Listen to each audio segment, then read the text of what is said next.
tayo, hindi lang yung sarili natin ang palalakasin natin, hindi lang ang sarili natin ang i-connect natin sa Diyos, ngunit importante din that we be an encouragement to someone today. Keep building up one another. Even the strongest person needs an encouragement.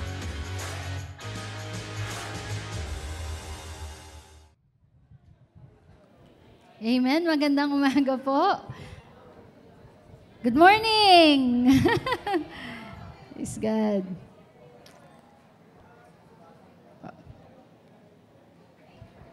Yan, pumasok na ang tag-ulan, di na medyo nababawasan na yung init, no? And praise God din po. Salamat sa mga nag-aasikaso sa iwata natin. Medyo lumalamig na. Yan, salamat sa mga naglinis. Yan, palakpakan po natin ang Panginoon. They are unseen laborers and co-workers, no? Pwede ba palakpakan naman natin ang Panginoon sa buhay nila? Yan. Praise God. Last week po, we have started the series, Transform series, Through the Storm. Sabihin nyo, Through the Storm. Sakto that tayo pa ay pumapasok sa tag-ulan na. Tama? Sa tag-ulan na season or rainy season. And ito lang po, malakas ang ulan ng mga nakaraan. So, tapos naman yung init. Salamat, no? Nabawasan na yung init. Ang problema lang, umuulan dito sa loob ng church. Pero, by God willing, mapapaayos na natin yung ating bubong. Meron po tayong pangitain na maayos po yung ating church. No, binigay po ng Panginoon yung pangitain na yon. Siguro by next year, matupad natin, kapag ipon-ipon na. Lalakihan natin yung lounge natin para meron tayong parking lot. Yan. Yung, medyo ano lang, no, ilang mula doon hanggang dyan, ito, i-forward dito. Dyan sa hagdan, pag ganun. So, ilalagay na yung kotse nila, Pastor Jeff, nila Chester. Yun nga ang problema, pag nadagdagan na naman ng kotse. Hindi, problema na, next na yung problem. Ngayon ang kotse nyo nasa, nagsimba. Doon sa kabila. Fiesta kasi ng Santa Rosa ngayon eh. No? And ang mangyayari, pag gano'n na tayo, mas malapad na siya. Yan. Pinapakita ko lang sa inyo, di ba? Para mangarap tayo ng mas malaki. Hello? No, mas malaki. Tapos ang kitchen natin, itaakit natin doon sa taas. So tayo palapad na siya. Excited ba kayo? Yan. Okay. So, ipaprovide ni Lord. If there is a vision, there is a provision. Sige po, tayong lahat muna ay yumuko at manalangin. Pwede ba nating itaas ang ating mga kamay sa Panginoon at magpasalamat po tayo sa Diyos? Panginoon, lubos po kami nagpapasalamat sa magandang araw na ibinigay niyo po sa amin. Taglay po namin ang lakas at kalusugan, kasama po namin ang aming pamilya. Maraming salamat po sa panibagong buhay, pag-asa at pagkakataon, Lord God, na baguhin anumang pagkakamali namin ng mga nakaraang araw, nakaraang linggo, nakaraang buwan. Salamat po sa biyaya at sa sariwang pag-ibig mo araw-araw sa tuwing gigising po kami. Panginoong Diyos, patuloy mo kaming kausapin ngayong araw na ito. Palakasin mo po kami, pagalingin mo po kami, Panginoon, at patuloy mo po kaming turuang sumunod at magtiwala sa iyo. Salamat po ng marami, Banal na Espiritu, ikaw po ang patuloy na kumilos sa aming mga puso, sa aming mga buhay. Maraming salamat, O Diyos. Ito po ang aming dalangin sa matamis at makapangyarihang pangalan ng aming Panginoong Yesus. Amen. Amen. Amen. Hallelujah. Last week po ay narinig po natin, no, ang pagbabago kasi ay may mga kaparaanan. Ang transformation, hindi naman basta-basta nangyayari yan. Tama? At minsan sa paraan po ng pagpapadala ng bagyo.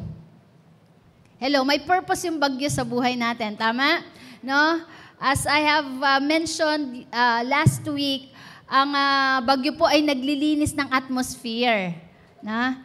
Yung kidlat po, dahil sa mga gases na nagmimix, na ki-clear up o na ililipat sa ibang lugar, yung mga pollution. Kaya nalilinis po ang atmosphere. So merong purpose ang storm sa buhay natin. Kaya kung meron kang bagyo ngayon, sabihin mo sa katabi mo, may purpose.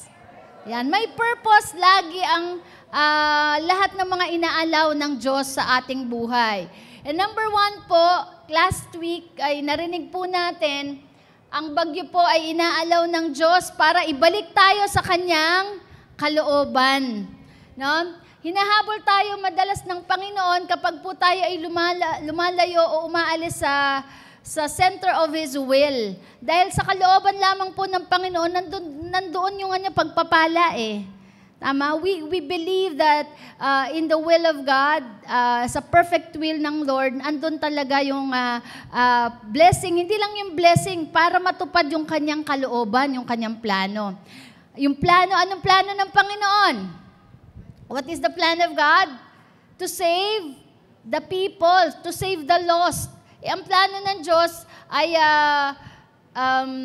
iligtas ang Ninevites. Naalala ko, mabanggit ko lang. Mabanggit ko lang na mga anak po natin talaga, nakikinig sila. No? Sabi, pagkatapos ko pong ng sermon ko last week, sabi ng anak ko, nandun kami, nag-uusap kami, bago kami matulog. Sabi niya, Mami, bakit ang Nineveh niligtas ni Lord? Bakit yung mga tao sa panahon ni Noah, ginunaw? Sabi ni Iza, si Iza po nagtanong. Sabi niya, bakit ganun? Ba't hindi niya nalang diniligtas yung sa mga tao sa panahon ni Noah? Bakit yung mga Nineveh? Di ba natanong grabe sabi ko nagtanong. Sabi ko, napaisip ko sa Holy Spirit, kailangan ko ng wisdom dito.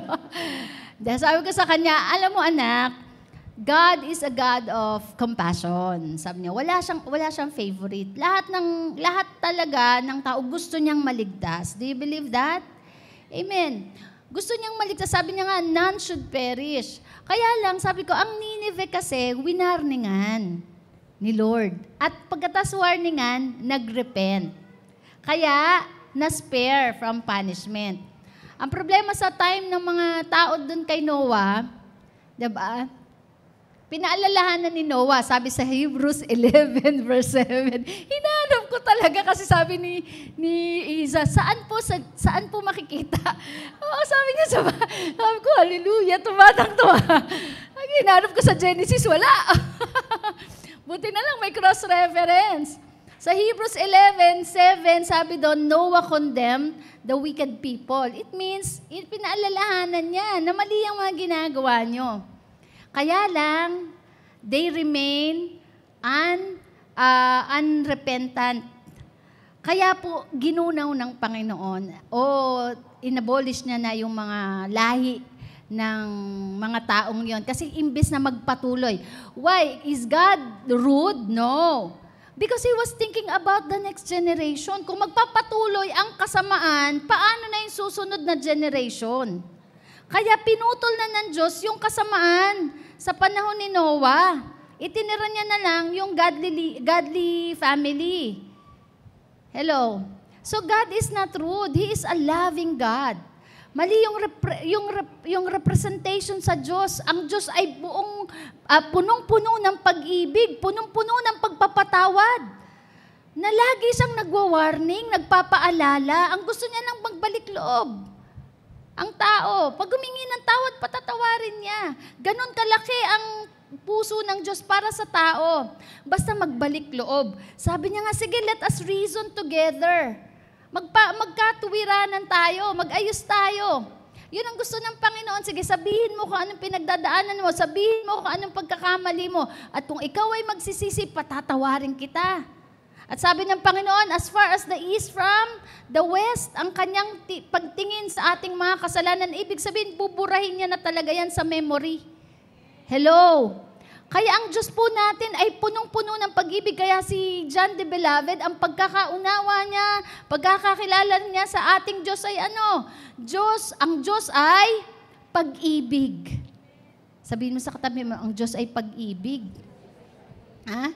Kaya ang Diyos gusto niya talagang lumapit ang mga tao sa Kanya at magbalik loob. Yun nga lang, si Jonah, di ba, tumakbo, lumihis sa kalooban ng Panginoon, kaya nagpadala ng bagyo. Kaya maaari, may mga storm ka sa buhay mo ngayon. Praise God, nandito ka. Hello. Nasalamat sa Panginoon dahil sa pamamagitan ng mga bagyo na yon, yun na nagtulak sa atin para magbalik loob sa Diyos. No, kinakausap tayo ng Panginoon through the storm. At kung hindi pa nga nagpadala ng malaking isda, it was a miracle. Isang 24 hours ka lang sa loob ng tiyan, digested ka na eh. Imagine mo, 3 days ka sa loob ng tiyan. Umano ka, nag-sustain si Jonah. It means God has a purpose and God is sovereign. Kapag gusto niya magligtas, magliligtas siya. Amen. Ibabaliin niya yung principle nature ng law of the nature para lang iligtas ang tao. Ganon siya ka mapagmahal. Amen. And pangalawa po natin, una, 'di ba, to bring us back to his will. And secondly, ang purpose ng storm is to hinder us fulfilling God's purpose. Yan. Meron din palang dahilan ng storm na minsan naalaw ng Lord o nangyayari sa buhay natin, maaaring hindi ito galing sa Diyos, galing sa demonyo, para tayo ay pigilan sa paggawa ng plano at layunin ng Diyos. Hello? Sino dito ang nakaranas ka ng matinding pagsubok, bagyo, at sinabi mo hindi ka na magpapatuloy? Ayoko na. Yan. No? May mga pagkakataon po na nangyayari sa ating buhay na umaayaw na tayo. Bakit? Dahil sa bagyo. Ito po yung ating pag-aaralan na ngayon. Have you been invited to attend or go to a place pero epic fail? Yung in-invite ka. Wow, grabe, excited kami lahat sa Thailand. Pagkatapos namin, first day, mamamasyal kami. First day, mamamasyal kami. Kaso, ganito nangyari, kinabukasan. Pagising namin, ang lakas ng ulan. Ang lakas ng ulan, kaya lahat kami tinamad na. No? Unexpected. Yung mga, alam mo yung excited ka na, pupunta ka sa party, pupunta ka sa isang lugar, no? Kakainin natin ang mga pagkain doon sa Thailand. Pagkatapos, nung natikman na namin, grabe, ang anghang, oh. Yung anghang na babaliktad yung tiyan mo, talagang lagi ka sa CR. So, yung mga unexpected, no? Yung expectation mo, pero failure. Hello. Ganito po nangyari sa mga disciples. Basahin po natin sa Mark chapter 4, starting verse 35. Let's read. That day, when evening came, he said to his disciples, so tingnan muna, sign of old age. Let us go over to the other side. Leaving the crowd behind, they took him along just as he was in the boat. So si Jesus po ay nag-invite sa mga disciples, tara, punta tayo dun sa kabila. No? So lahat sila excited, yes, niyaya tayo ni Lord, kasama tayo. Naku, magtutur tayo doon. Na magra-rides tayo doon. So, kasama nila si Jesus. And there were also other boats with him. Verse 37, a furious squall came up, and the waves broke over the boat. Dumating ang napakalakas na hangin, at nagkaroon ng malaking alon na halos wasakin yung bangka na sinasakyan ng ating Panginoon kasama ang mga disciples. Jesus was in the stern or nasa ilalim ng bangka. Maaring double deck yan, yung bangka. And sleeping on a cushion. Siya ay natutulog, si Jesus ay natutulog. The disciples woke him and said to him, "Teacher, don't you care if we drown?" So, dumating yung malaking bagyo, malakas na bagyo, kaya lang si Jesus, tulog. Tulog, no? And dahil napakalakas, hindi ito pangkaraniwan, si Peter, isang mangingisda, pero natakot sa bagyo, no? Hindi pangkaraniwang ulan lang, kundi may kasamang hangin, halos masira nga ang bangka, pero si Jesus tulog. And tatakot ang mga disciples kasi baka sila malunod. Ang takot naman usually nanggagaling yan sa fear of death. No? And sabi nila, "Teacher, don't you care if we drown?" Verse 39, he got up, rebuked the wind, and said to the waves, "Quiet, be still." Then the wind died down, and it was completely calm. Verse 40, he said to his disciples, "Why are you so afraid? Do you still have no faith?" Amen. Tayo kasi may ibang-ibang level tayo ng bagyo sa buhay na nararanasan. Kaya nga walang nakapag-master ng nakamaster ng bagyo eh. Walang nakakamaster sa kahit Kristiyano na tayong matagal, no? Mayroon talagang iaalaw sa atin na bagyo. Amen. And ang isang purpose ng bagyo na ito, yung pangalawang pag-aaralan natin, ay para ipahintuin tayo sa tamang ginagawa natin o sa gustong pagdalhan sa atin ng Diyos. Merong destiny. Sabihin mo, may destiny.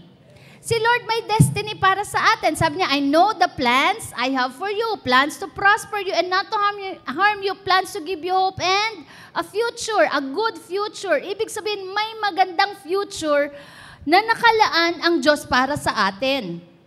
When you say future, it is ahead. Hindi pa natin yan nakikita. Parang sinabi ni Jesus, punta tayo, let us cross over the other side, to the other side. So future nila yon. Hello? Di ba? Minsan, pag tinawag tayo ni Lord, may pangako si Lord, excited tayo, pero yung journey. Sabi, Jesus said, "Let us go into the other side of the lake," so they ride a boat. The disciples did not know that the invitation of Jesus was purposeful and intentional travel. Na yung invitation ni Jesus, sa isip ng disciple, "Uy, tour to, field trip to, masaya to."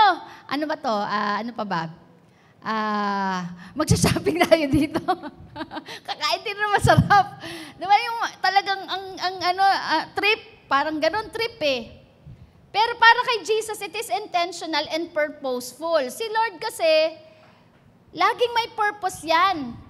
No? Kapag si Lord nag-invite, nagbigay sa atin ng pangako, minsan ang nakikita natin yung blessing. Pero hindi natin nakikita yung purpose ni Lord behind sa blessing. Amen. Tingnan niyo pa sabi ni Jesus, 'di ba, sa Matthew 28, sa Matthew 20:28, the man came, or the Son of Man did not come to be served, but to serve. So yung invitation na yan ni Lord na punta tayo sa other side of the lake, ibig sabihin may service. May isa-serve si Lord. Kasama kayo doon. Yung ganong invitation. Pero sa mind ng mga disciples, maaring iba. And sabi rin sa Luke chapter 4:18, "The Spirit of the Lord is upon me, for He has anointed me to bring good news to the poor." Nagyaya si Lord, hindi para lang mag-travel, hindi lang para mag-trip, hindi lang para mag-tour, pero may purpose si Lord. Sabi, He was anointed to bring good news to the poor, magdala ng mabuting balita sa mga mahihirap. He has sent me to proclaim the captives. They will be released, that the blind will see, that the oppressed will be set free. So God has a purpose in everything. Sabi nyo nga, God has a purpose in everything. Sometimes, nakikita lang natin si Lord na giver siya ng blessing for our own pleasure. But that's not the only thinking of Jesus or of our God. Hindi lang yung maging masaya tayo, matuwa tayo, no, maging maluwag ang buhay natin. Pero ang nasa isip ng Lord, ang pagpapala para makapag-serve sa iba. Para makapag-bless ng iba. Hello, no? Para maipadala ang mabuting balita sa mga lost, sa mga nawawala, sa mga hindi paligtas. Kaya lahat ng blessing, yung blessing na pangako sa atin ng Diyos, may purpose yan. Alam nga naman, yayaman ka. Mayaman ka lang, pero hindi niya na-serve yung purpose. Binigyan ka ng maraming pera, pero wala man lang naligtas dun sa pera mo. Binigyan ka ng sasakyan, wala man lang nasakay dun na kaluluwa sa kotse mo para madala sa church. Come on. Sino nagsabi ng come on? Na? May bahay kang malaki, hindi man lang nai-invite para papasukin ang gawain doon. May anak ka nga, ayaw mo namang dalhin sa church. May anak ka, pinipigilan mong dalhin sa church. Ayaw mong mag-lead. Ayaw mo maglingkod ang anak mo sa church. So, binigyan ka ng anak for a purpose. Ang anak mo, hindi binigay sa'yo para sumaya lang kayo mag-asawa. Ang anak mo ay may plano ang Diyos para sa future niya, maging blessing siya sa generation. Amen. So, balikan natin. In the boat, Jesus was found sleeping, but unlike Jonah, he slept running out of the will of God. Si Jesus natutulog, si Jonah natulog din eh. No? Natulog, pero kasi tumatakbo sa palayo sa kalooban ng Diyos. Si Jesus naman, natulog siya na at peace, running in the will of God. Amen. Alam ni Jesus na itong kalooban ng Diyos na pumunta sila to the other side of the lake. Why? Because there are people who are needing them. Pupunta sila kasi may nangangailangang tao. Sabihin mo sa katabi mo, may nangangailangang tao sa buhay mo. You are significant. No? So kaya itong bagyo na to, hindi ito padala ng Diyos. Ito ay padas. So niya, padas. Padala ni Satanas. No?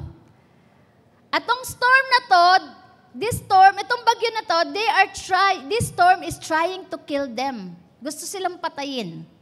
Gusto silang patigilin. Gusto silang hadlangan na makarating sa other side of the lake. Why? Because the people who need salvation are waiting out there. Kaya kung ikaw may bagyo ka at pinipigilan ka, hello, may bagyo ka, dapat pupunta ka sa cell group. Bigla nagka-problema, pinigilan ka. Kasi meron taong nakaabang doon, maliligtas eh. Pag nangaral ka. Hello? Yung naglilingkod ka na, tumigil ka. Kasi alam ng demonyo, sa buhay mo may maliligtas. May maboborn again, may madidisciple. And Jesus was awakened not by the storm, but by the disciples who panic. So ginising ng mga disciples, hindi nagising si Lord dahil sa lakas ng hangin, at peace si Lord. Pag nasa kalooban ka ng Diyos, at peace ka. Parang di natin naintindihan. Pag nasa kalooban ka ni Lord, at peace ka. Pero ginising siya ng mga disciples. At si Jesus, nung nagising siya, hindi siya nanalangin para umalis ang bagyo. Kinausap niya, nirebuke niya.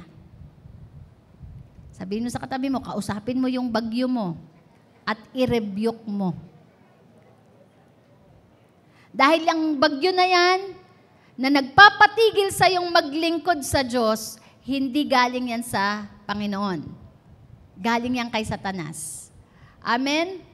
It is caused by the enemy who wanted to destroy your life, who wanted to destroy your family. Bakit gusto kang patigilan ng demonyo sa paglilingkod sa Diyos? Kasi, kapag nagpatuloy ka maglingkod sa Diyos, Unang-una, pag sumunod ka, pagpapalain ka. Pangalawa, pag nagpatuloy kang maglingkod sa Diyos, may maboborn again. May mababagong buhay. So we need to understand that when we are in the will of God, the enemy will stir things up to stop us from doing what God wants us to do. Pag ginagawa mo ang kalooban ng Diyos, alam mo, nasa kalooban ka naman ng Diyos. Kaya minsan natatanong natin yan, di ba? Lord, naglilingkod naman ako sa'yo. Bakit nangyari to? Bakit namatay yung mahal ko sa buhay? Bakit nagkaroon kami ng may sakit, may karamdaman? Kasi padala ng demonyo para patigilin ka sa kalooban ng Diyos. Hello? So when we start to declare, when we start to pray, to fast, dineclare na sa buhay natin, nananalangin tayo, nagfa-fasting tayo, we are praying for church revival, for our family, we are praying for healing, then the enemy will bring a storm to stop us so that we will not get to the other side, para hindi natin matanggap yung kalooban ng Diyos o yung blessing ng Panginoon. We will not see revival. Hello? Ikaw pa lang ang born again sa pamilya mo, gusto ka ng demonyo patigilin. Kasi bakit? Ang plano ng Diyos, iligtas ang pamilya mo. Pero yung ikaw pa lang ngayon ang born again sa pamilya nyo, gusto ka niya na patigilin, gusto ka niya na patayin. Kasi pag nagpatuloy ka, maglalagablab ka, mag-aapoy ka, magsishare ka ngayon sa pamilya mo, magsishare ka sa mga kaklase mo. Hello, magdi-disciple ka. Di magkakaroon ng revival. Hindi pwede yan, sabi ng demonyo. Hindi pwedeng magpatuloy si Laribel.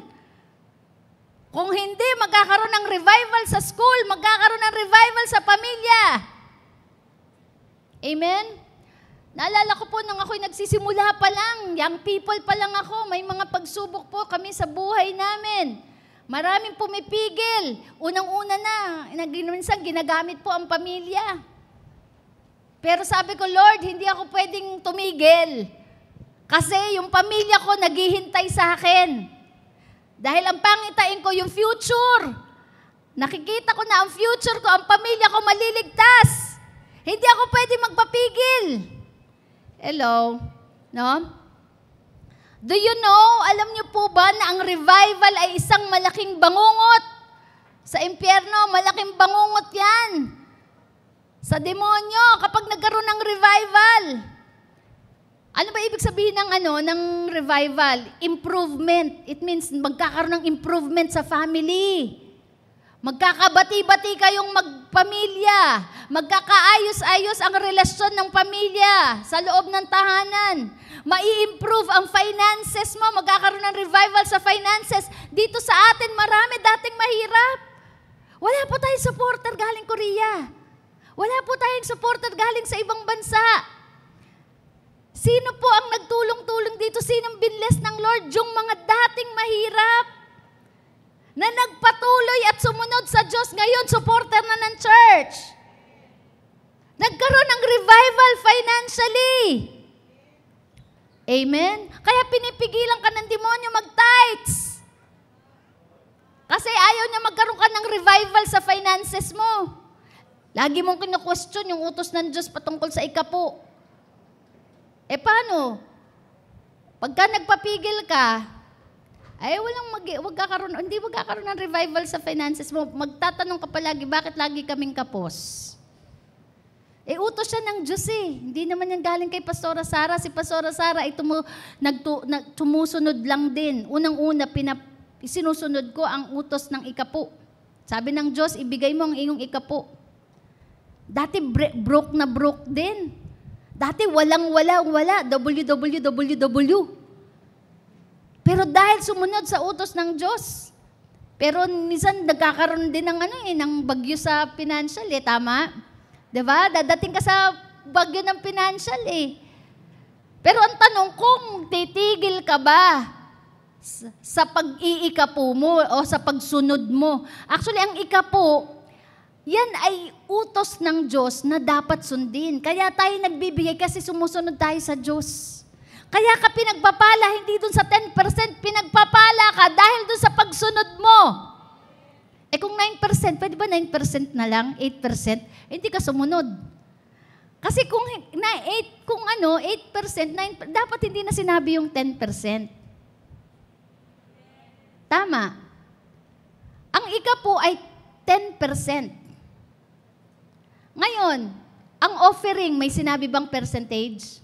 Wala. Yun ang pagdesisyonan mo kung ilang porsyento ang gusto mong ibigay. Pero yung ika po, 10% yan. Galing sa Diyos yan. Ang gobyerno nga, nagbigay ng 12%. Sabi, magta-tax kayo ha. Kumakain kayo sa McDonald's, may 12%, di nyo alam. Nagbabayad kayo ng tax. Sa gobyerno yun, pero pag sa Diyos na galing ang ating hininga. Galing ang ating buhay. Hello? You know, money is not a problem to God. You know what God is dealing when it comes to giving, especially to the tithes? Our hearts. Fear and greediness. Amen. Gusto ni Lord magkaroon ng revival sa ating mga puso pagdating sa pagbibigay, sa finances, even sa health. Makinig po tayo, no? Gusto ni Lord magkaroon ng revival sa health natin.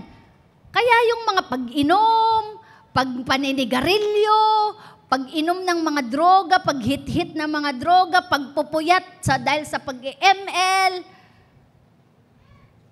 Kaya minsan pinapayagan ni Lord, talagang sabi, the thief comes to steal, to kill, and destroy. He wants to destroy you.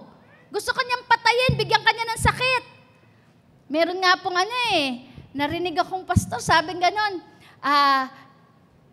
nag-inom, kumain ng maraming kolesterol, nanigarilyo, diba? Nag-drugs, nagpupuyat, tapos nung nagkasakit, Lord, bakit ba naman ako pinabayaan? Bakit ibinigay mo tong sakit na to?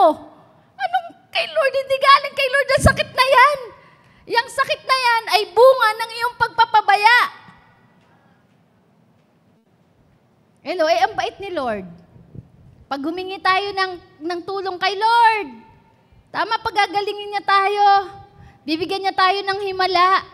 Hello, gusto niya ring magkaroon ng revival sa ating health. Pero itigil mo na bisyo.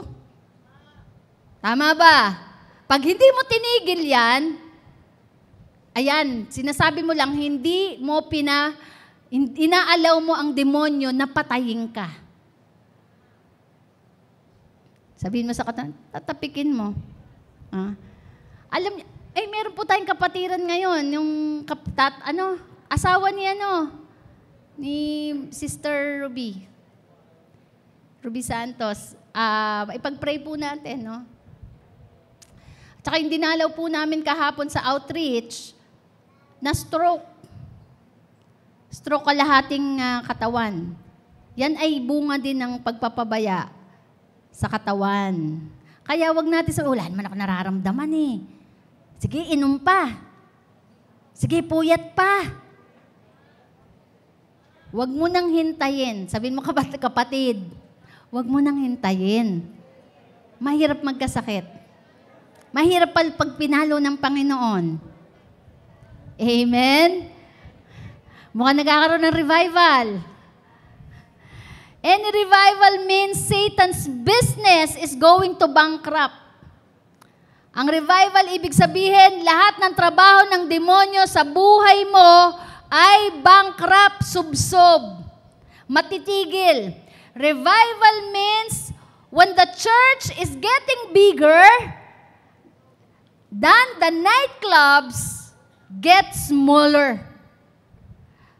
Mas lumadami ang attendance sa loob ng church kesa sa nightclub. Kahapon po, kailan ba kahapon ba yan? Thursday? Friday, galing po kami sa Santa Lu. Tapos, dito kami sa junction. Ako po nagda-drive. Sabi ko, ito magandang yung kanto po ng junction. Sabi ko, maganda to pang church, yung kanto. Sabi ko, alam mo ba, Pauline, yung kahabaan ng junction, puro kabaret yan. Sino mga nakaabot doon? No, 'di ba? El Baraco. Tama ba?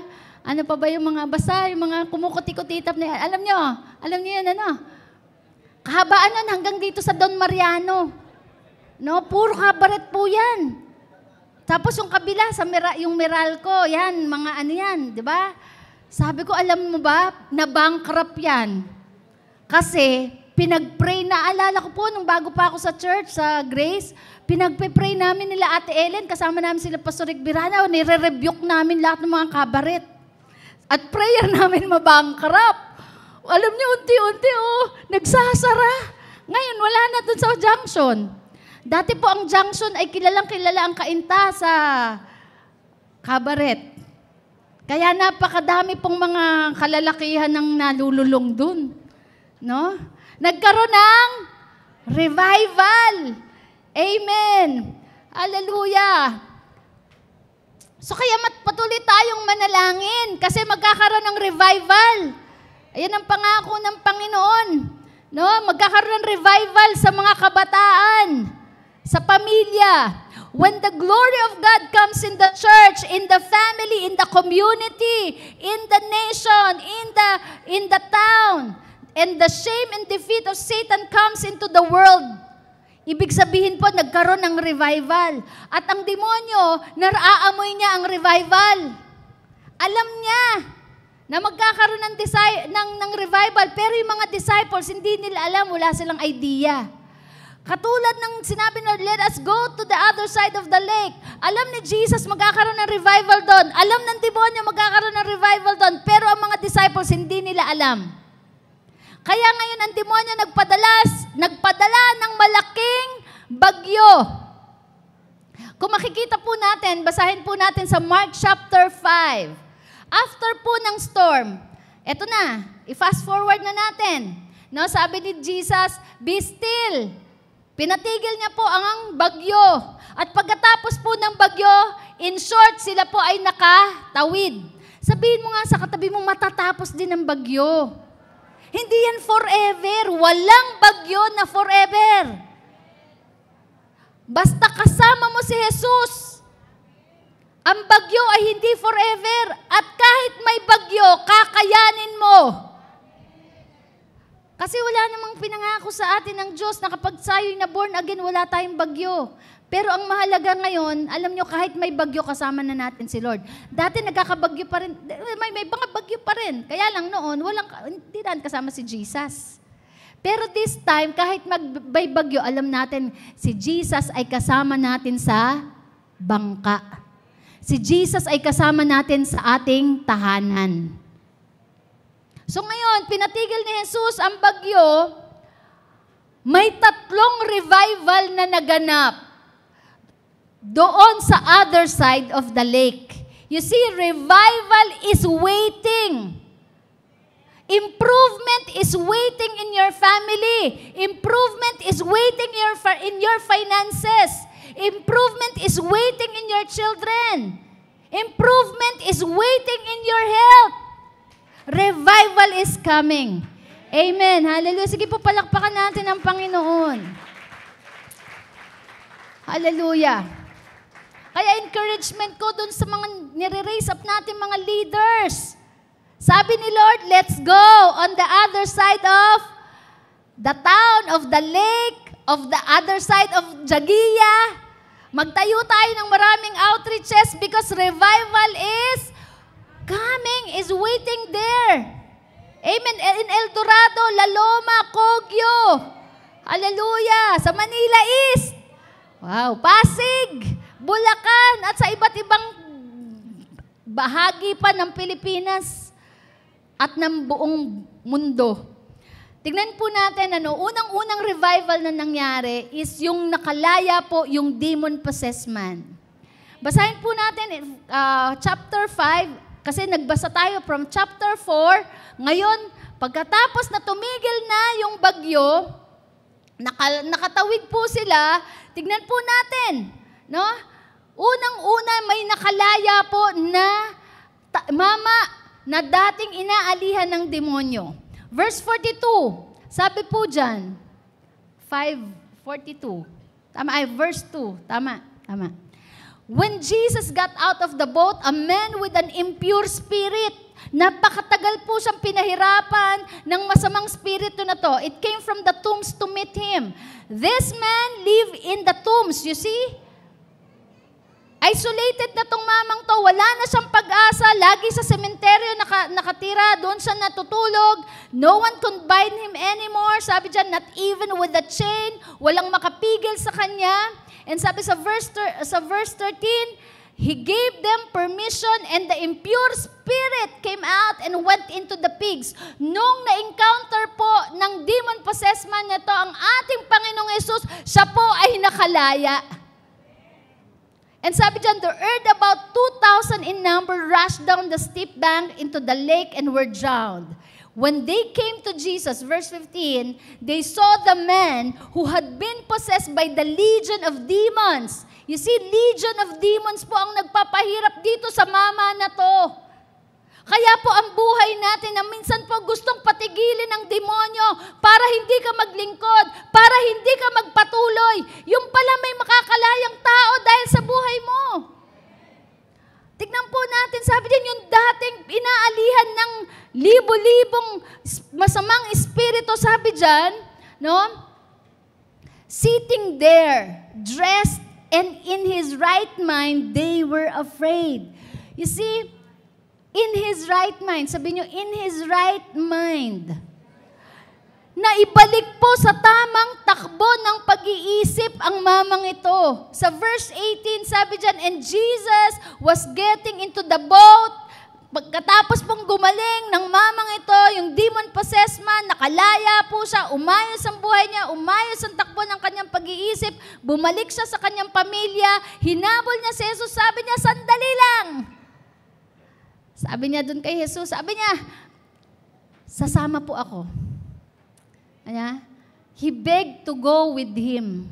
Sabi niya, Jesus, sasama po ako, susunod ako sa iyo. Gusto ko maging disciple mo. Sasama ako kahit saan ka pumunta. And verse 19, basahin natin. Sabi dyan, Jesus did not let him, hindi siya pinasama. Sabi niya kasi may purpose. Kaya pag hindi pinasama, huwag magtampo. Sabi ni Jesus, wag na ka nang sumama. Sabi niya, anong instruction ni Jesus? Go home to your own people and tell them how much the Lord has done for you and how He has had mercy on you. So verse 20, so the man went away and began to tell in the Decapolis. You see, hindi pinasama ni Lord, hindi nagtampo ang mama, bumalik, sumunod sa sinabi ni Jesus at siya po ay nangaral sa Decapolis. Kung ano ang ginawa ni Jesus sa buhay niya, siya ay pinalaya. At alam niyo, lahat po ng nakarinig sa kanya ay na-amaze, nagulat at nagkaroon ng binilagay po nilang kanilang pananampalataya kay Jesus. Amen. Ikwento mo ano ang bahagi ng buhay mo na pinalaya ka ni Jesus. Maraming tao ang nangangailangan ng revival. Kwento mo pa lang yan. Katulad ng demon-possessed man. Amen. Nagkaroon ng revival. Hallelujah. Kaya sabihin mo ulit sa katabi mo, huwag kang magpapapigil dahil sa bagyo. Dahil may revival na mangyayari. May revival na mangyayari sa Kogyo. May revival na mangyayari sa Pasig. May revival na mangyayari sa Laloma. May revival na mangyayari sa Muntindilaw, sa El Dorado. Amen. At sa iba't ibang bayan. Huwag kang magpapigil. Magkakaroon ng revival sa Felix, sa OCC. Hello? Tignan mo yung katabi mo, bunga ng revival yan. Pangalawa po na revival, a dead girl is raised, patay na buhay. Kaya pala gustong pigilan ng demonyo si Jesus at yung mga disipulo kasi merong patay na batang babae na mabubuhay. Basahin po natin sa verse 35, while Jesus was still speaking, some people came from the house of Jairus. Your daughter is dead. Huwag na po kayong tumuloy, patay na po ang bata. Sabi, huwag nyo nang istorbohin ang teacher. And sinabi nila kay Jesus, sabi ni Jesus, eto lang po, don't be afraid. Just believe. Amen. Ano pa yung tila patay sa buhay mo? Na parang wala ng pag-asa.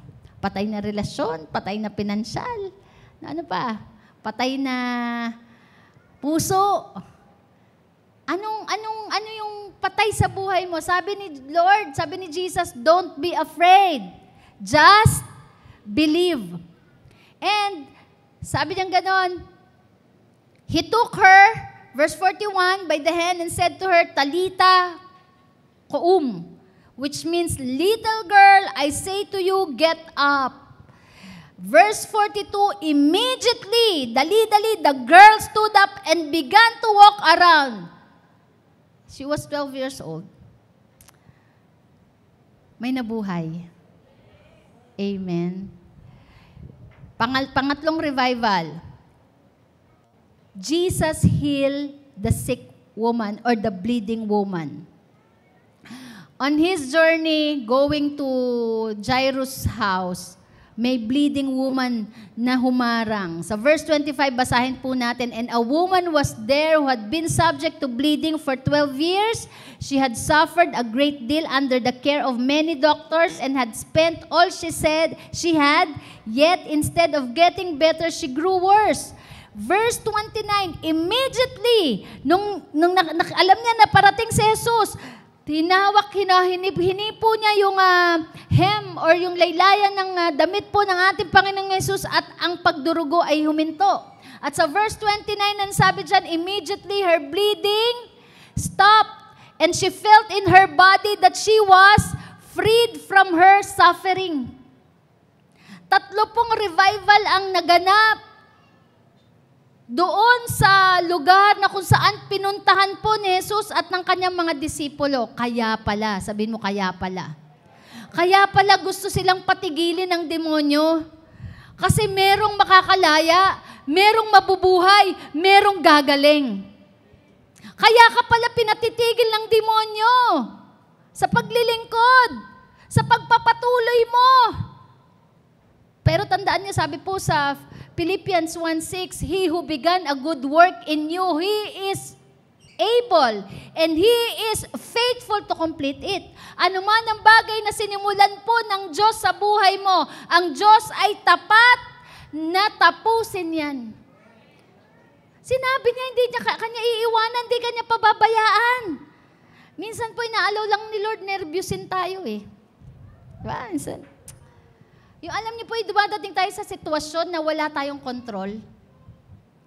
Pero yung moment po o sitwasyon na wala tayong control, yan po ang tamang pagkakataon magtiwala tayo sa Diyos. Kasi hanggat napakadami mong pera sa bank account, hanggat meron kang tao na natatakbuhan, hello, hindi ka magtitiwala sa Diyos eh. Pero yung pagkakataon na wala ka ng control, hindi mo na control ang buhay, hindi mo control ang iyong kalusugan, hindi mo control ang resources mo. Hindi ka na titingin sa paligid mo, titingin ka na lang sa taas. At yun ang gusto ng Panginoon, na sa Kanya po tayo magtitiwala. Amen. Sabihin mo, miracle is waiting. Nag-aabang po ang himala sa buhay mo. Amen. May mabubuhay, may gagaling, may lalaya. We need to understand that the devil does not attack us and where we are. At where we are. He attacks us at where we are going. Inaatake ka ng Diyos hindi dahil kung nasaan ka ngayon. Inaatake ka ng Diyos dahil sa pupuntahan mo. Dahil dun sa pupuntahan mo, andun ang blessing. Dahil dun sa pupuntahan mo, madaming gagaling, maraming lalaya, madaming magbabago. Kilala ka ng demonyo. Hello. Kilala ka ng demonyo at alam ng demonyo ang kaya mong gawin. Kaya pinatitigil ka niya. Pinadadalang ka niya ng bagyo, dinidiscourage ka na. Pinapadalang ka ng mga tukso, pinapadalan ka ng mga matitinding pagsubok kasi kilala ka niya. Matindi ang gagawin mo sa kaharian ng Diyos. Amen? We need to understand. Ngayon, nananalangin tayo, nagfa-fasting, naniniwala tayo. But we don't know we are going somewhere. Amen. Wala naman nakakaalam ng future.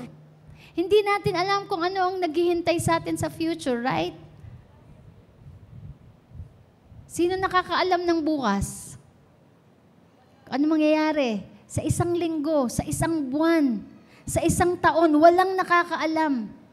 We don't know what is ahead of us, but the devil knows, so he brings storm to stop you from going somewhere, and that somewhere is in the hand of God.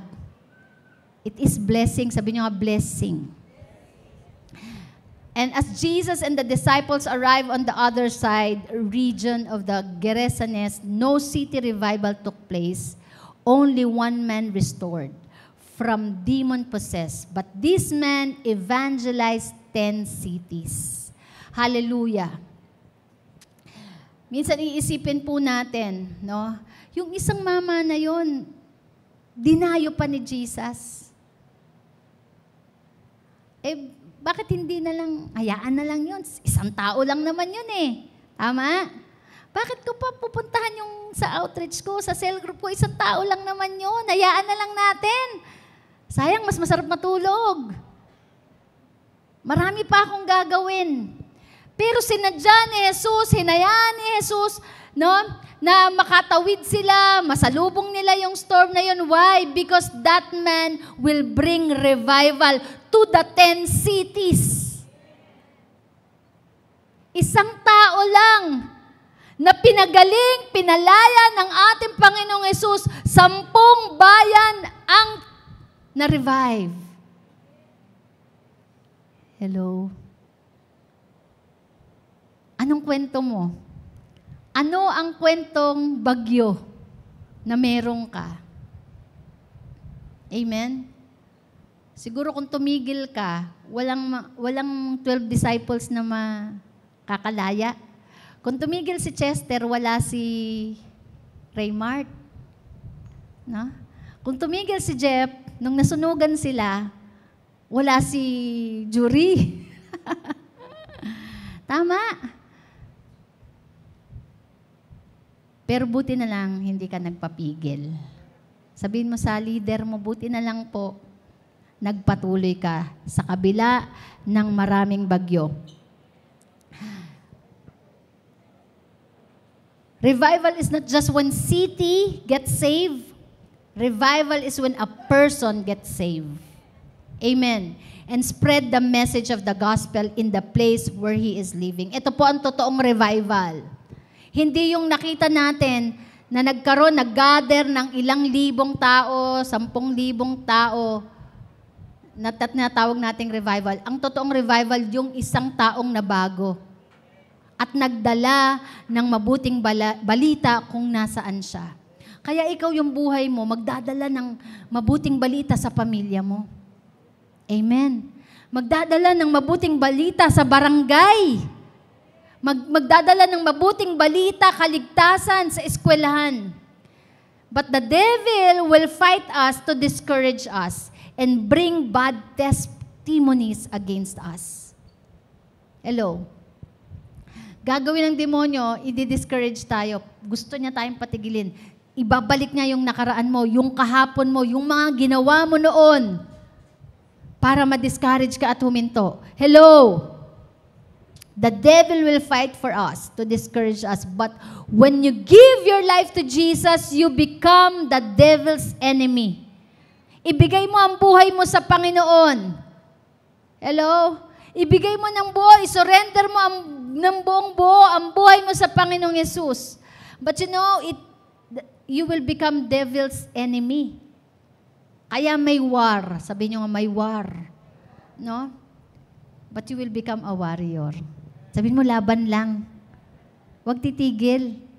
Amen? Hallelujah. Si Lord ang may control ng lahat. Panalo na yan.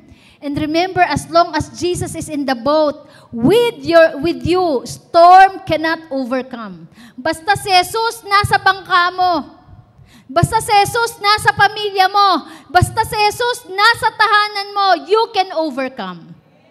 Amen. Alam niyo po, remember, the devil hinders you to go towards your future. He will abort you. He will gonna hurt you. Gusto kang i-abort ng demonyo. Gusto kanyang saktan. Gusto kanyang patayin.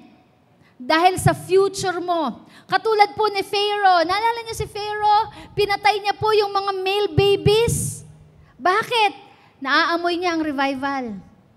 Naaamoy niya na maraming magbabago. Si Pharaoh po, pinapatay niya, di ba? Pinapatay niya yung mga male babies sa panahon ni Moses.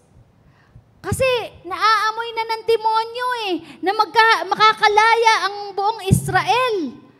Na ang batang lalaking ito ang magdadala ng kalayaan sa buong Israel. Kaya ang gusto ni Pharaoh, papatay niya lahat ng mga male babies. Pinipigilan niya. Hello? Si Herod, ganun din ang ginawa, pinapatay din po ang mga batang lalaki. Because he smelled that the king was about to born. Hello? What the baby can do? Ano po ba ang kayang gawin ng isang baby? Nothing. Si Chris nga po kahapon nag-aalaga ng anak niya Si Levi. Dalawa Andito silang mag-aama. Yung asawa niya umatay ng cell group. Hindi nagpapigil So gusto kayo sumakay, nakamotor po. Ang bata umiiyak. No? Si Oli umiiyak din. What the baby can do? Nothing. Kinarga ni Chris, huminto. Pinadede, huminto. Yun ang kaya niyang gawin. Ang baby, wala siyang kayang gawin. Pero kapag ang baby lumaki, walang hindi kayang gawin. Hallelujah, palakpakan natin si Lord.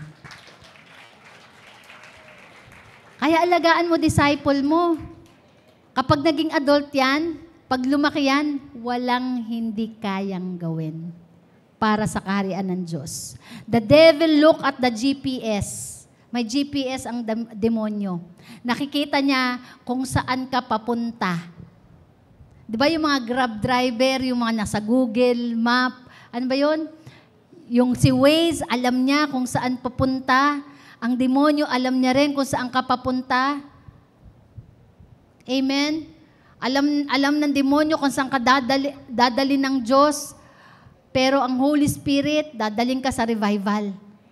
Amen? The Holy Spirit is taking you to salvation of souls.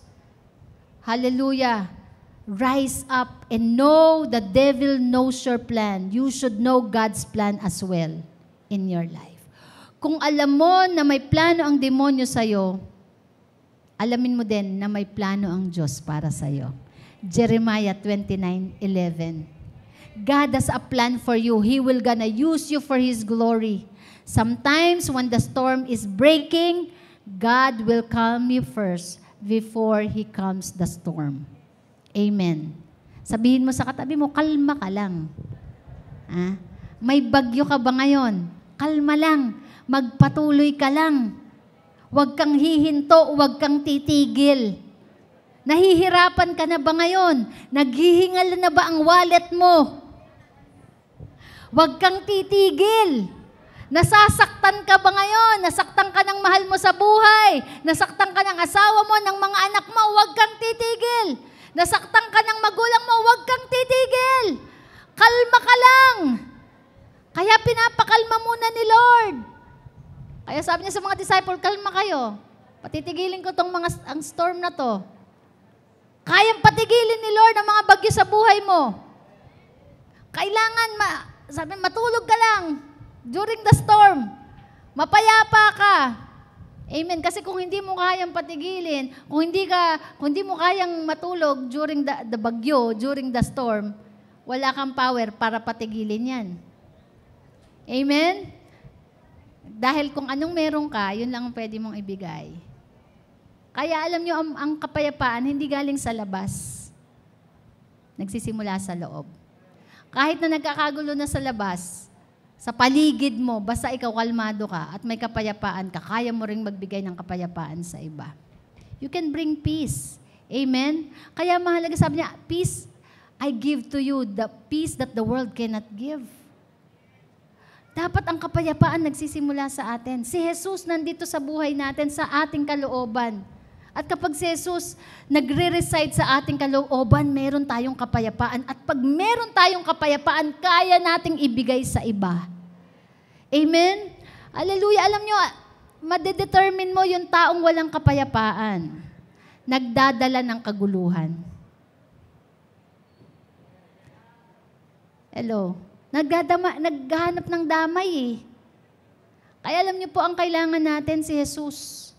Papasukin natin sa buhay po natin para mapayapa tayo. Naalala ko lagi si Pastor Alan, pagka nagkakaroon kami ng bagyo sa pinansyal, lagi ko siyang hinaharap. Sabi ko, love, magbabayad na tayo ganito. Sabi niya, the Lord will provide. Anong the Lord? Oo nga, the Lord will provide. Payapa siya. Ako wala akong kapayapaan kaya aawayin ko siya eh. Kaya yung mga taong nang aaway, walang kapayapaan yan eh. Oy, maraming tinatamaan. Yung mga palaaway, walang kapayapaan yan. Bakit? Kasi iniisip niya siya ang may control. Pero kapag si Jesus nang nasa buhay mo, alam mo si Lord ang may control. Payapa ka. Hindi mo nga, sabi nga ni Lord, you do not need to fight this battle.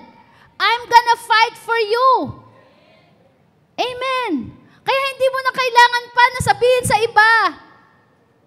May umaaway sa'yo, may nambubuli sa'yo, may nambabash sa'yo, maghahanap ka pa ng kakampi. Tandaan mo si Lord ang kakampi mo, pumayapa ka. Hello? Kaya masarap na kay Jesus, si Jesus nasa bangka, kahit nagkakagulo na, payapa ka. Kaya mga misis, kung ang mister nyo payapa, huwag nyo nang guluhin. Sabihin nyo mga mister sa asawa nyo, be still and know that He is in control. Amen? Hallelujah. Kasi mga misis yan po madalas nang aaway eh. Nawawala ng kapayapaan eh. Na? Alam nyo, kailangan nyo po si Jesus. Amen? Ha? Huwag mong hayaan na pumasok sa iyo ang bagyo. Do not allow the storm to get inside of you. Or else you will be like the disciple. Maninisi ka, maghahanap ka ng karamay. Sabihin mo, huwag mong papasukin ang bagyo sa loob. Amen? Huwag mo na papasukin ang bagyo sa loob. Huwag mo nang papasukin ang problema doon sa loob ng tahanan. Si Jesus ang patirahin mo doon sa loob ng tahanan. Hayaan mo yung bagyo nasa labas lang. Amen? No? Otherwise, without peace, you will blame other people at lulubog ka ng lulubog. Kapag pinapasok mo ang storm, ang tubig, anong tendency? Lulubog ang bangka. Kaya huwag kang maninisi, huwag kang magmumurmur, huwag kang magko-complain. Sabihin mo, Jesus is in my boat. Jesus is in my family. He is in control. No storm will kill you as long as Jesus is in your boat. He will rebuke the storm and says, peace, be still. Amen. You know, peace is not the absence of conflict. It is the presence of the Prince of Peace whose name is Jesus Christ. Ang totoong kapayapaan po ay yung wala kang problema. Hindi po totoo yun. Walang taong walang problema. Lahat ng tao meron. Hello? Tapikin mo nga, yugyugin mo, walang taong walang problema. Huwag kang ano dyan. Parang kang pinagtambakan ng Smoky Mountain. Parang akala mo ikaw yung pinakakawawa sa buong mundo eh. Walang taong walang problema. Hindi mo pwedeng sabihin na mapapayapa lang ako pag wala ng problema. Hindi totoo yun. Dahil ang totoong kapayapaan, yung nasa gitna ka ng conflict, pero payapa ka. You know that God is in control. Diba? Yung bayarin. Po, andyan yung bayarin. Lord, ikaw ang may control. Pagpapalain mo kami, bigyan mo akong trabaho, i-bless mo kami. Lord, ang takot mo kasi baka mawala, baka mahatak yung kotse, baka di pag nahatak, di nahatak. Gusto ni Lord, sige. Pero kaya naman niya palitan yon with the reason that God is in control. Amen. Yung mga anak ko, minsan ayoko papunta, wag kayong pumunta sa dagat, wag kayong mag-swimming. Pero bawal talaga. Ayoko talaga mag-swimming sila. Pero God is in control, tama? Kasi bakit may takot ka sa loob, kaya nalilimitahan. Sabi nga ni Job, si Lord ang nagbigay, si Lord ang kukuha. God is in control, God is sovereign. No money to pay rent, your body is hurting. Hayaan mo ng Prince of Peace to get inside your boat, get inside your life. Do not allow to enter the storm inside of you. Just speak peace in your storm. Sabihin mo, speak peace. Let the Lord work to victory. Declare, I'm not going to worry. Pwede ba natin sabay-sabay sabihin, I'm not going to worry. Hindi ako ma-stress. Hindi ako magpapanik. Hindi ako titigil. I am going to be in the center of God's will. Amen. Hallelujah. Huwag nating hayaan na ang demonyo ilagay niya ang bagyo sa loob natin, sa buhay natin, sa pamilya natin. Amen. Minsan tayong nasa pamilyang nag-aaway-away. Yung nanay mainit ng ulo kasi kulang binigay ng mister. Yung mister naman pagpasok naguluhan na rin kasi inaway ng misis. Muntik nang maputo lang daliri dahil wala na sa wisyo. You see, nawawala ang kapayapaan. Alam niyo po ba, pag walang kapayapaan, nakakahawa? Hello, mga misis. Nakakahawa po pag wala tayong kapayapaan. Kasi ang taong walang kapayapaan, hahanap at hahanap ng damay. At kapag walang kapayapaan, damay ang mister, damay ang misis, damay ang pamilya, damay ang mga anak. Kaya naghahanap tayo ng kapayapaan sa labas. Kasi pinapapasok natin yung gulo dun sa loob ng tahanan. Ang dapat po ang pamilya, payapa sa presensya ng ating Panginoon. Amen? Hallelujah. Do not allow the devil to put the storm inside your home. Remember, Jesus quiet the storm. Nakarating ba sila? The question is, nakarating ba si Jesus at ang mga disciple dun sa island? Hello? Makakarating ka din. Amen? Hallelujah. Nagkaroon ng revival, may gumaling. May nabago? Amen. God is in control. Pag may magandang mangyayari sa buhay mo, habang naglilingkod ka, nananalangin ka, nagpapasting ka, nagsashare ka ng gospel, minsan natapagod ka na, just look back. Go to the Prince of Peace. Katulad ng ginawa ng disciple. Hindi sila nag-depend sa sarili lang nila. Tumawag sila sa tamang tao. The Prince of Peace. Amen. Hallelujah. Gisingin mong pananampalataya mo sa ating Panginoon. Amen. Remember, when Jesus invites you to go on the other side, believe He's able to carry you and bring you to the other side where miracles are waiting, where revival is coming. Hindi ka i-invite ni Lord nang walang mangyayaring himala. Hindi ka niya sasama nang wala siyang gagawing maganda o mabuti. Amen? He will carry you through the storm. Kapag nandyan ang bagyo, tutulungan ka ni Lord makalusot dyan. To meet the needs of the people. Bakit kanya palulustin sa bagyo? Kasi may naghihintay. Why Jesus will carry you through the storm to bring freedom from addiction, financial bankruptcy, depression, to bring healing and life. Amen? Kaya ikaw ang tinitira ng demonyo. Pero tandaan mo, dadaling ka ni Jesus through that storm. Amen. Hallelujah. And He will bring you to, or He will carry you through the storm to bring the good news to the people. Ang tanong, saan ka iniimbitahan ni Lord ngayon?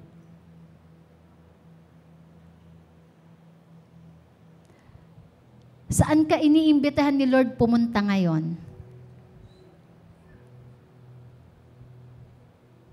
Kinakausap ka ni Lord sa ministry, sa pag-share ng gospel, sa surrender, sa pagbabago.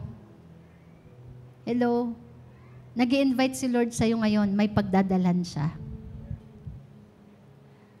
Pero tandaan niyo po, sa kalooban ng Diyos, hindi ibig sabihin walang bagyo. Meron. May dadating. Pero ang pinakamahalaga yung destination mo. Your destination is important as much as your journey. However, you cannot come to your destination unless you go through the journey in life. Hindi ka makakarating dun sa destination mo kung hindi ka magta-travel or mag-go through sa journey. Kailangan mong daanan. Kailangan natin daanan. Ang kailangan lang natin, magtiwala. Amen? Hallelujah. Huwag mong pagsisihan na naglingkod ka sa Diyos. Huwag mong pagsisihan na ibinigay mong buhay mo sa Panginoon. Huwag mong pagsisihan na naglingkod ka sa Kanya. Dahil may pagdadalan sa iyo ang Panginoon. Hindi lang ikaw, pati pamilya mo. Amen? Magkakaroon ng revival sa loob ng family. Magkakaroon ng revival sa finances. Amen? Magkakaroon ng revival sa ministry. Journey on earth won't easy. Hindi po madali. Hindi rin madaling maging tao. Alam ni Lord yun. Kaya nga pinadala niya ang banal na spirito dahil alam niyang hindi madali ang journey natin dito sa earth. Amen? Sabi niya sa John 16:33, I have told you all this so that you may have peace in me. Ano natin yung John 16:33. Sabi niya, here on earth you will have many trials and sorrows. Habang nandito pa tayo sa mundo, ihanda na natin ang sarili natin. Merong mga pagsubok, merong mga bagyo, merong kalungkutan. Pero sinabi ni Jesus, take heart, I have overcome the world. Amen? Pinagtagumpayan na ni Lord. Inilaban niya na. Kaya ikaw, tagumpay ka na rin. Kung inihatid niya mga disciple doon sa other side of the lake, ihahatid ka din niya. Amen? Pag sinabi niya, sinabi niya. Sabi niya, let us go over. Hindi magpapapigil si Lord na dalhin ka sa iyong destinasyon. Jesus knew na alam niya na mahirap dito sa mundo, may mga pagsubok, may mga dadanasin tayo. Pero as long na ang ating Panginoong Yesus ay nasa ating buhay, nasa ating bangka, you will surely have a safe arrival. Amen? Naalala ko po, pagka sumasakay po kami ng eroplano, alam niyo po, yung pinaka masarap na marinig kapag ka po nagsalita na yung piloto at sasabihin niya sa microphone para marinig lahat ng passenger, we have arrived safely. Kung sumasakay tayong eroplano, walang takot na makakapunta po tayo sa ating destinasyon. May tiwala tayo dun sa piloto. Tama? Pero meron po tayong greatest pilot in our lives, and that is Jesus. Amen? Hallelujah. And when the storms try to stop you from getting into your destiny, try to trust Jesus. Ngayong umaga, Jesus is inviting you to trust Him. The Lord is inviting you that you will go over on the other side of the lake. Katulad ng mga disciples. Amen? They just came to the right person. Lumapit ka sa tamang tao. Yan ay si Jesus. May bagyo. Sino may bagyo ngayon? Lumapit kay Jesus. Alam niyo po, sabi ko, Lord, itong message na to, how can I present them? How can I tell to them or present this message to them? Sabi ng Lord, ilapit mo lang ang mga tao sa akin. Let Jesus be known. Let the people come to me. Alam ni Lord kung anong nakakagulo sa buhay mo ngayon, sa isip mo. Come to Jesus. Amen? Tayo po tayong lahat. Come to Jesus. Trust Him. Try Jesus. Let Jesus get into your boat. He is your peace. Pwede ba natin awitin yung awit na nagsasabing, you are the peace that guards my heart. Just come to Jesus. Kung meron man pong bagyo na naranasan ang iyong pamilya ngayon, let Jesus get into your boat. Sa pinansyal, let Jesus get into your finances. Any kind of storm. Amen? Hallelujah. Let the peace of God guards your heart. He is your Savior. Until now, He is your Savior. Hanggang ngayon, siya ang iyong tagapagligtas. Put your faith in Jesus, that through the storm you are experiencing right now. Hallelujah. Let us come to Jesus. Let us fix our eyes unto Him, the author and the finisher of our faith. Kung natetempt ka ng tumigil, nadidiscourage ka, dahil sa iba't ibang klaseng bagyo, may persecution sa buhay mo. Natetempt ka ng, huwag mong ipagpatuloy ang iyong paglilingkod. Come to Jesus. Itatawid ka ng Diyos. Tatawid ka ni Jesus. Amen? Hallelujah. Just come to Him. Hallelujah.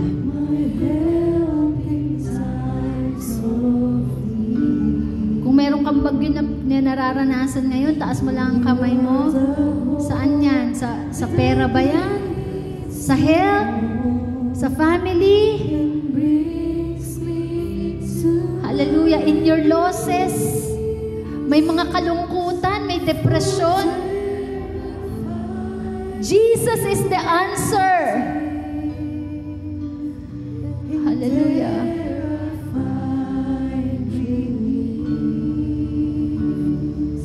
So with all my heart I worship, and unto you I sing. Deserve all glory, for you alone deserve. Hallelujah, kapatid. Huwag mong hayaan na pumasok yung bagyo sa buhay mo, sa puso mo. Yes, may mga bagyo sa paligid. May mga bad news sa paligid. Do not allow those bad news to go into your boat. Let Jesus be in your boat. Hallelujah.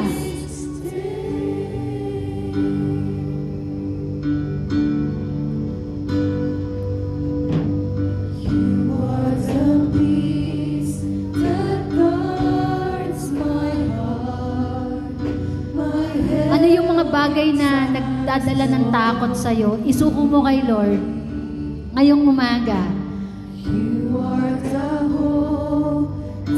Are you afraid of your future? Are you afraid kung paano ka tatanda? Kung saan ka titira? Natatakot ka? Makakagraduate ka ba? Makakatapos ka ng pag-aaral? Natatakot ka para sa mga anak mo? Give it to Jesus.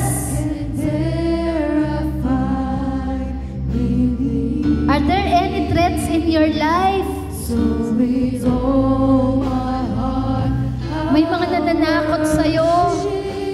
May gustong mag-control ng buhay mo. Just give it to Jesus. Hallelujah. Jesus is the peace of your life. Hallelujah. Put your faith in Him. Place your faith in Jesus. For you alone deserve all praise. Father, we worship and adore you. Father, we long to see your face. Father, we love you and we worship you. Minsan pa natin awin, you are the peace that guards my heart.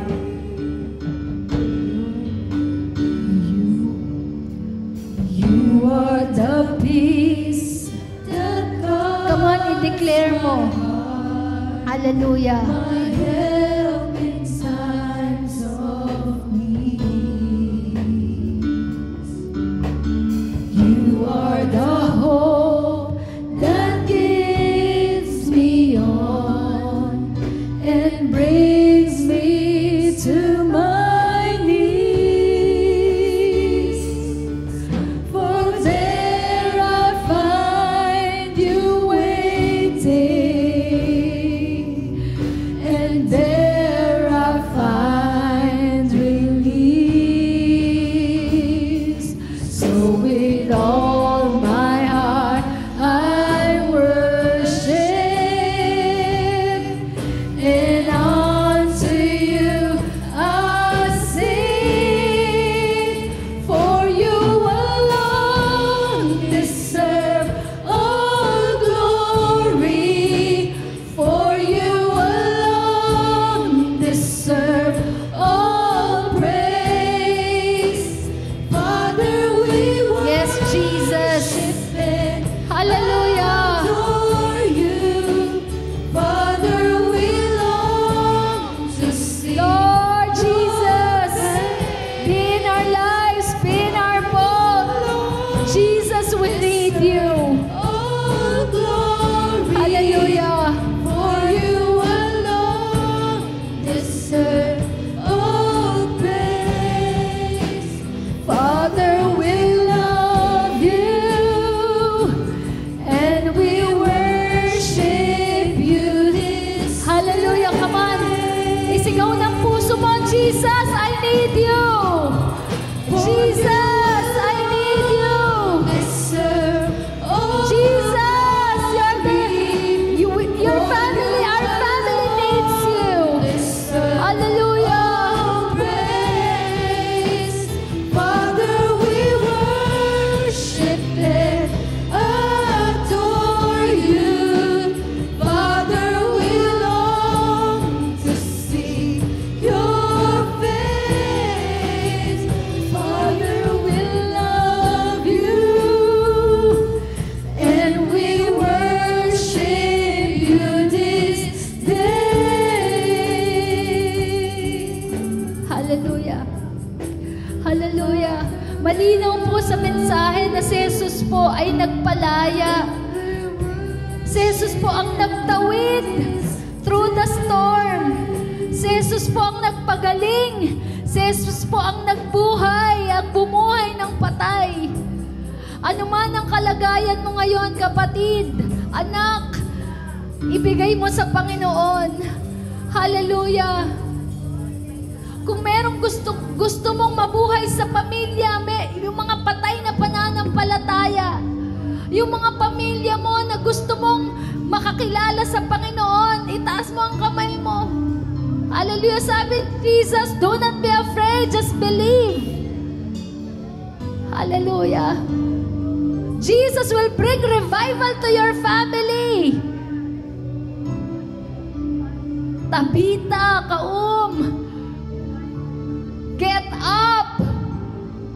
Hallelujah. Come on, speak revival to your family. The name of Jesus, speak the name of Jesus to your family. And God is telling you, Jesus is telling you, hallelujah, arise, get up, live. Hallelujah. Lord, sabi mo, ipakilala ka sa iyong mga anak.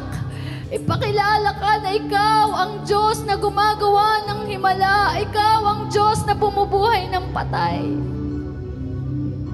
Lord, sa oras na ito, sa mga nakataas ang kamay, buhayin mo po ang mga patay na pananampalataya sa kanilang tahanan. May mga patay sa kanilang bahay, sa kanilang pamilya. Lord Jesus, bring life. Breathe the breath of life, Lord. Breathe the breath of life in their home. Hallelujah. Yes, Lord. We believe. I believe. Jesus, you will resurrect those who are dying.